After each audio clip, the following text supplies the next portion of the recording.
morning I got ready to undergo my usual pre-filming routine, and that means that I sit down with my breakfast and I take a look at some other videos from other creators to find out what they thought about the car that I'm about to review. So there I was with my bowl of Cheerios and I searched on YouTube Lexus LBX UK reviews, and just two came up. The first was Doug from What Car explaining how it's their UK car of the year, and the second was me. In Valencia. Between the time that I spent a short amount of time with this car in Valencia and now, no other UK car reviewers other than What Car have got their hands on the Lexus LBX. Of course, after making this point, in between filming this video and editing it, the wonderful Vicky Parrott has also filmed the LBX. And I think that's a real shame. Well, for them at least, because this is one of the most underrated luxury small hybrid SUVs that money can buy. Hi guys, I'm Tish and welcome back to my channel Auto Social UK. In today's video, I'm going to be finding out if the Lexus LBX is just as good as I thought it was in Valencia when I'm on home turf in Suffolk. I'll be putting it through its paces and finding out if it's really worthy of the title of UK Car of the Year. So if that sounds good, then please keep watching. And if you do like new car reviews and car content, then you're in the right place. Go ahead and hit the subscribe button. So first of all, let's start with something which is very important to Lexus, and that's styling. And let's face it, the LBX has got it in bucket loads.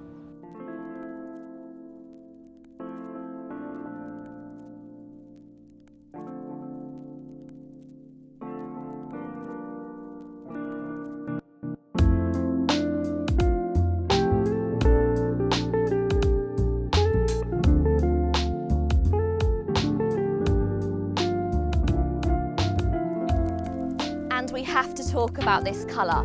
This is the passionate yellow, and believe it or not, this is actually Lexus's free colour option, which I think is fantastic. In fact, when we test drove these cars in Valencia, there wasn't any in passionate yellow. There was just one that was in a studio in a darkened area, and it looked completely orange. This car is a real chameleon in this colour. It changes depending on where it is. In the bright sunlight, it looks very yellow, and in darker areas, it becomes quite orange. But let me know, what do you think of passionate yellow? Are you brave enough to go for this colour option? I really like the alloy wheels as well. You've got upgraded 18-inch wheels on this car, and they're finished in this dark grey. But I like that they're quite simple. They look very premium whilst not trying to overcomplicate things with two-toned alloys or all of those really jazzy designs that you're seeing on a lot of cars nowadays. In this car, you've got the contrasting black wing mirrors, and I love the shape of these wing mirrors. They give it a real dynamic feel, but it does have a body coloured roof. You can also upgrade to have a black roof too, which would probably make it look even sportier. This car has big presence for what is pretty compact in size. Now, we talk about quality a lot when it comes to Lexus cars, and it has been a worry as to whether the LBX has the quality of its bigger brothers and sisters. But one thing that I think is really fantastic and feels so high quality is the door handles. Now, every version of the Lexus LBX does get keyless entry and start, but I love these door handles. So as you go to enter, you don't actually pull the door handle at all. Just inside there's a little release button, and then it's such a soft opening. It sounds lovely, and they sound great when you close them too. And I think those soft closed doors are the first indication of the Lexus quality. It was always going to be a questionable subject as to whether they could bring luxury quality from Lexus into a car which is based on something which is not really known for luxury. The Yaris Cross is a little bit plasticky in places, and that's not what Lexus customers are used to. But I'm really pleased that everywhere you touch in this cabin just feels so high quality. You've got leather atop the dash all the way to the back, and you've got these really soft imitation leather seats too.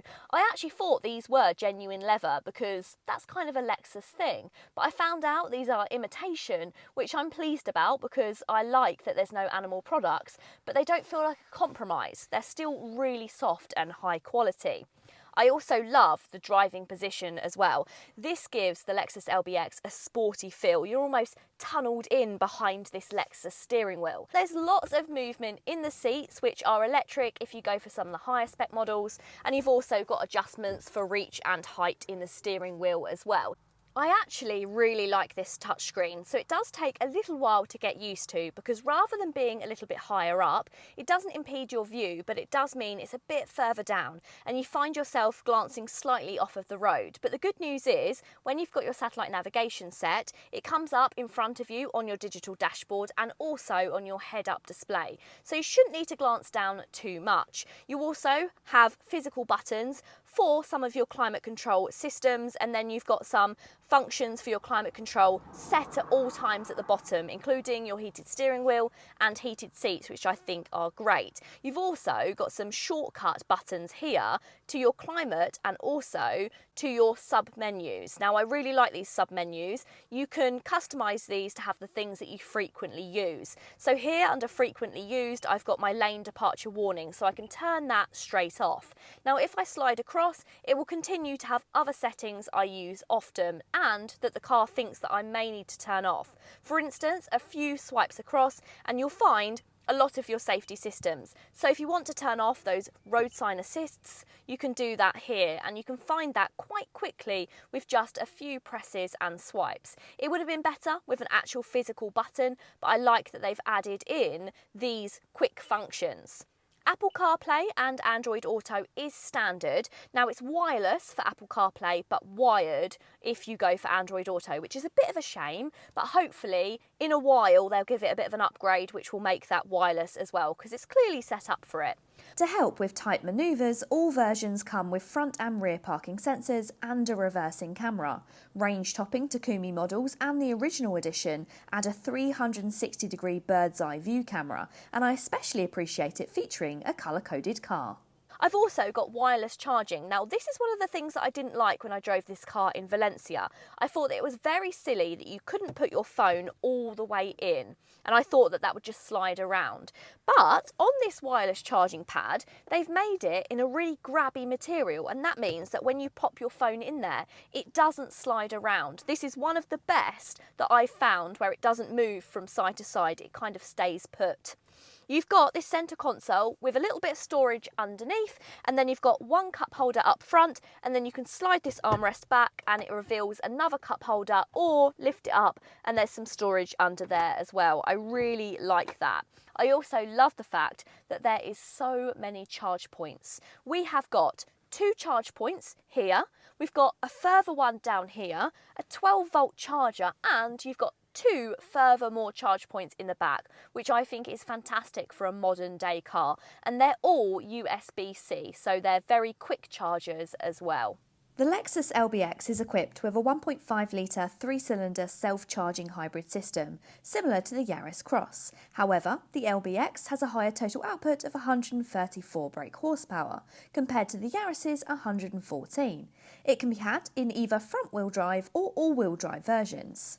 0 to 62 miles per hour takes 9.2 seconds in the front-wheel drive variant and 9.6 in the all-wheel drive car, making the Lexus around 2 seconds quicker than the Yaris Cross.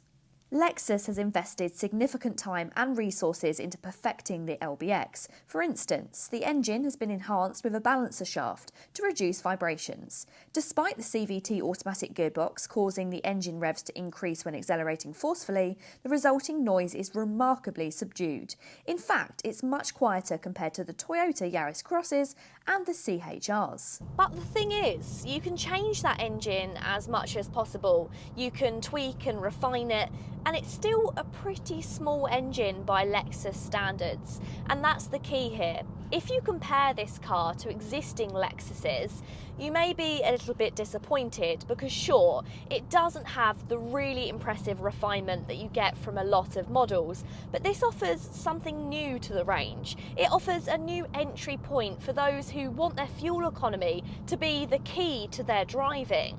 And that's something that this car really does do well. Whilst I've been spending the week with it. I've been doing a mixture of motorways and around town, and I've been seeing in excess of 57 miles per gallon, which is really good. Compare it to thirsty Lexuses and you're going to really notice a difference. But it does lose a little bit of that oomph that a lot of people may be looking for. They have actually teased a concept of the LBX having the GR Yaris engine with around 300 brake horsepower, which I think may just scratch the itch of those people that need a little bit more power. There's a few different driving modes to be found in the LBX, and they're in a couple of different places. So in the centre console you've got an economy mode, and you've also got an EV mode. So if you have enough power in the battery and you pop it into EV mode, it will run in electric alone. Pop it into eco and it reduces some of your power and gives you the best mile per gallon. The nice thing about the LBX is it remembers when you use economy mode, and it will start up again when you turn it off in economy. I actually quite like this. But the weird thing is you do also get a sport mode in the LBX, and that can be found by selecting it on the gear selector. So you kind of push to the left and down, and this will pop you in sport. But if you go into this mode, it doesn't take off the eco mode. So then you're in eco and sport at the same time. That seems a bit weird. You have to physically turn off the economy mode as well, and then that gives you the full access to the power of this car. And though the power output is not that impressive, it actually feels much quicker than the statistics lead you to believe. If you have driven a car before with this hybrid setup, you'll know that they can rev quite high, especially when you put your foot down. However, I like the fact that on the LBX you still have gear selector paddles behind the steering wheel. So this means if the car is revving just a little bit too high, you can change up the gears. This makes it feel a lot sportier than perhaps the Yaris Cross on which it's based. I find the choice to use the Toyota Yaris Cross rather than the Toyota CHR an interesting one for the LBX, but perhaps the CHR was already so sporty and sharp in its styling. To differentiate it between the two brands might have been difficult, whereas this looks completely different from the Yaris Cross on which it's based. Now, one thing that the LBX gets that the CHR doesn't, and it may be a deciding thing in your choice between the two cars, is a rear windscreen wiper. Let me know, is a rear wiper important to you? Of course, the Toyota CHR does come off in a more raked roofline, so it shouldn't need a rear wiper as much, but that's what they tell us outside of the UK. But they've not tried driving on our roads when they've been salted and it's filthy. We all know what it's like. You definitely need a rear wiper regardless of how small that screen is. Boot space. It's not the LBX's shining factor in buying this car, but if you go for this front-wheel drive version, then it has a single motor, and that means you get 400 litres of boot space. That's plenty for a weekend away, all of your weekly shopping, pushchairs. However, if you do go for the more pricey four-wheel drive, it gets an extra motor which eats up that boot space. In fact, it eats nearly 100 litres. You get 317 litres if you go for the four-wheel drive. But either way, I think if you're buying a small SUV, boot space possibly isn't going to be your deciding factor. What I do think is disappointing, however, is despite the fact that this is supposed to be a luxury vehicle, you don't have an adjustable boot floor, and that's a shame because it means you get quite a large loading area. So getting items in and out, if you don't have the best mobility, is not ideal. And also, when you put those rear seats down, they also don't lay flat, which is a bit of a shame. But I think for most people's needs, it will be more than sufficient.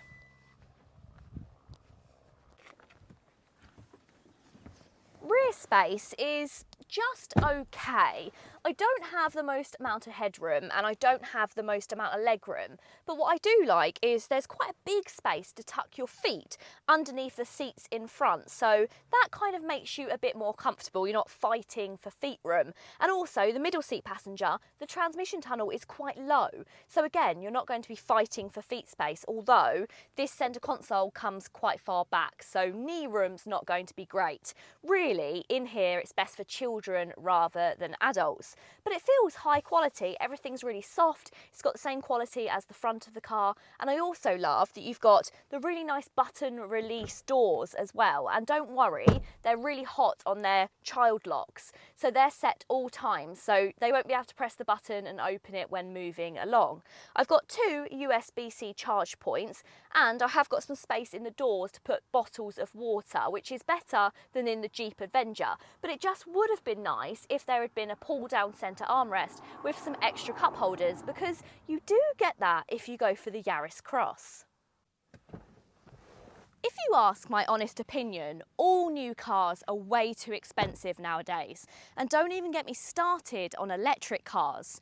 But in a world where an average electric Honda is over £40,000, the Lexus LBX, starting at just over £32,000, doesn't seem too bad. In fact, all versions of the LBX, bar the 4-wheel drive models, come in at under £40,000. And when you compare it to an Audi Q2, you get more reliability, more quality, more refinement.